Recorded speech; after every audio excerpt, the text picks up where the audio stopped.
انتہائی انفلیشن ہے، بے روزگاری ہے، تعلیم کی قلت ہے۔ اور اس وقت میں ایک دیکھ رہا تھا رات کو ایک ٹویٹ جس میں صحت کے لیے 84 ارب روپے، شاید 25 ارب روپے تھے، صحت جو تعلیم ہے اس کے لیے 84 ارب روپے، اور دفاع کے لیے تقریباً 1800 ارب روپے رکھے گئے تھے۔ یہ میں شاید ٹویٹر پہ دیکھ رہا تھا۔ تو اس طرح ہم نے اتنی بندوقیں لا کے کیا کرنی ہیں؟ ہم دنیا کے ساتھ امن قائم کریں، شاید اس سے پاکستان کی بہتری ہو جائے۔ جب سے پاکستان بنا ہے 75 سال ہو گئے ہیں، ہم نے 3-4 جنگیں لڑ لی ہیں، اس سے ہمیں کیا فائدہ ہوا؟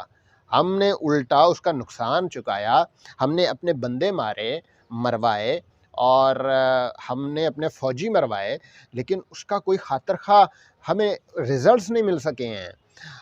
ہم نے 65 کی جنگ لڑی، ہم نے 71 کی جنگ لڑی، ہم نے 1999 کی جنگ لڑی، لیکن اس کا کوئی فائدہ نہیں ہوا۔ یا تو فائدہ ہوتا کہ ہم ان کے کسی علاقے پہ قبضہ کر لیتے، ہم نے الٹا اپنے علاقے ان کو دے دیے، اپنے فوجی مروا دیے۔ دوسری طرف ہم نے انڈائریکٹلی کسی اور کی جنگ میں بھی شامل ہوئے۔ ہم ضیاء الحق کے دور میں افغانستان میں روس کے خلاف بھی لڑے، ہم امریکہ کے اتحادی بھی بنے 2001 کے بعد، 9/11 کے بعد۔ تو اس کا ہمیں اتنا بڑا خمیازہ بھگتنا پڑا کہ یہاں پہ پاکستان میں ڈرون اٹیکس ہونا شروع ہو گئے، یہاں پاکستان میں دہشت گردی کی لہر شروع ہو گئی، اور اس میں 1 لاکھ کے قریب ہمارے لوگ مر گئے۔ اور دوسری طرف اگر ہم دیکھیں تو پاکستان کی صورتحال، جو معاشی صورتحال ہے، ہم تقریباً 20 سال 25 سال پیچھے چلے گئے۔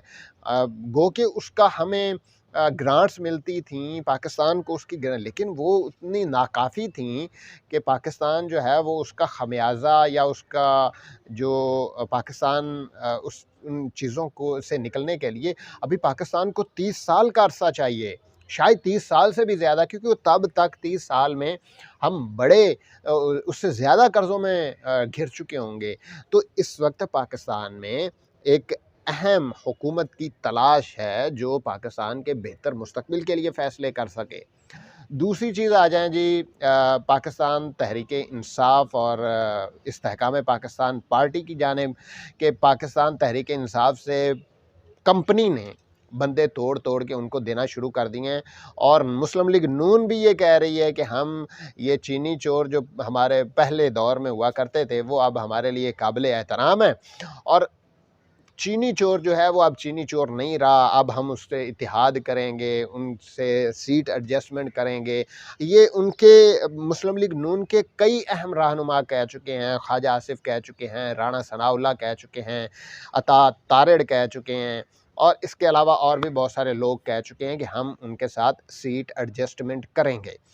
دوسری طرف پیپلز پارٹی جو ہے وہ نون لیگ کے ساتھ سیٹ ایڈجسٹمنٹ کرنا چاہتی ہے، وہ اپنا کردار یا اپنا حصہ پنجاب میں بھی چاہتی ہے، تاکہ پنجاب میں بھی ان کو خاطر خواہ سیٹ سے مل جائیں۔ ماضی میں بھی ہم نے دیکھا کہ جس پارٹی کو آگے نہیں آنے دینا چاہتی تھی کچھ سلیمانی ٹوپیوں پہنے لوگ اور کچھ خفیہ ہاتھ، تو اس میں سے ایک نئی پارٹی بنا دی جاتی تھی، اور پھر ان لوگوں کو پیچھے سے بوٹ مارا جاتا تھا اور کہا جاتا تھا کہ اب آپ لوگوں نے اس پارٹی میں شامل ہونا ہے، تو وہ لوگ اس پارٹی میں شامل ہو جاتے تھے۔ بڑا مشکل ہو جائے گا ان کے لیے اب حلقے میں جانا، کیونکہ یہ 90s کا دور نہیں ہے، یہ 80s کا دور نہیں ہے، یہ وہ دور نہیں ہے جب نہ ٹی وی ہوا کرتا تھا، نہ سوشل میڈیا تھا، نہ موبائل فون تھا، نہ انٹرنیٹ تھا۔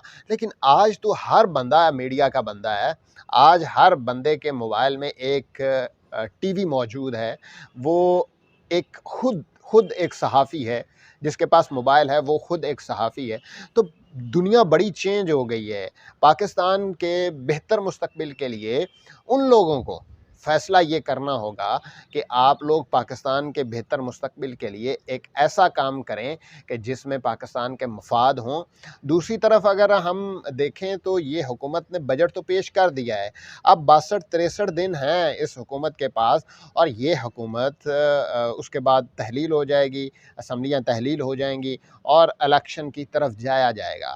لیکن جس طرح سے حالات نظر آ رہے ہیں جس طرح سے پاکستان میں اس وقت صورتحال بنی ہوئی ہے، تو میرا نہیں خیال کہ یہ الیکشن کی طرف جانا چاہتے ہیں یا پاکستان تحریک انصاف کی مقبولیت سے اتنا ڈرے ہوئے ہیں کہ وہ پاکستان تحریک انصاف کا مقابلہ نہیں کر سکتے، عمران خان کا مقابلہ نہیں کر سکتے اور الیکشن میں وہ جانا نہیں چاہتے۔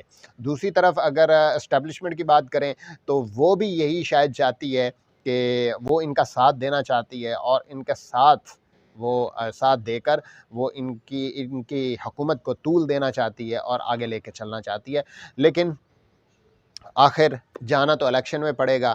آج جائیں، کل جائیں، 62 دنوں میں جائیں، 70 دنوں میں جائیں یا 90 دنوں میں جائیں، جانا الیکشن میں پڑے گا۔